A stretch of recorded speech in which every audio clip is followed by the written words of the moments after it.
Nathan coming in here again. Nathan, thank you so much. He says, if the Broncos become sellers and trade Vaughn, what do you expect in return, and which team would benefit the most from acquiring him?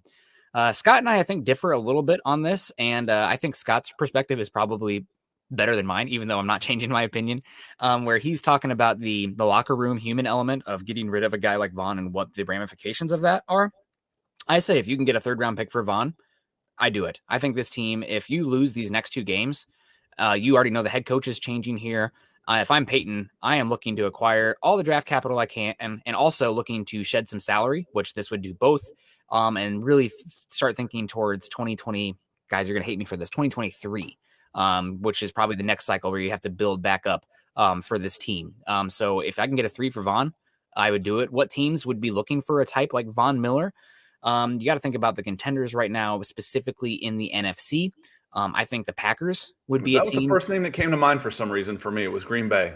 Well, they lost Zadarius Smith, right? He's injured for the year. They run that 3-4 also, and it's the same 3-4 as the Broncos run in theory. So they can get after it. So that's a team that I think would be interested in acquiring him.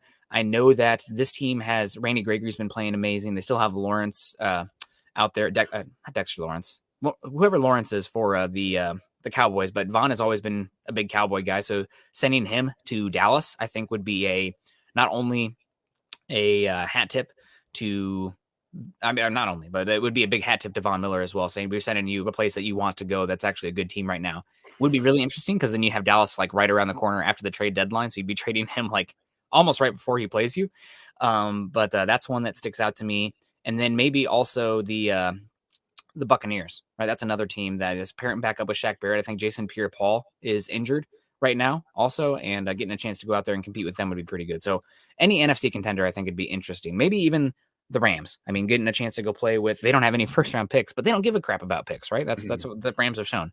So any NFC contender would be interesting for me. And my thoughts on this were you need Vaughn to get on board with the PR scheme on this. You need Vaughn to say, hey, I loved being here, but I'm coming to the end of my career and I want to win.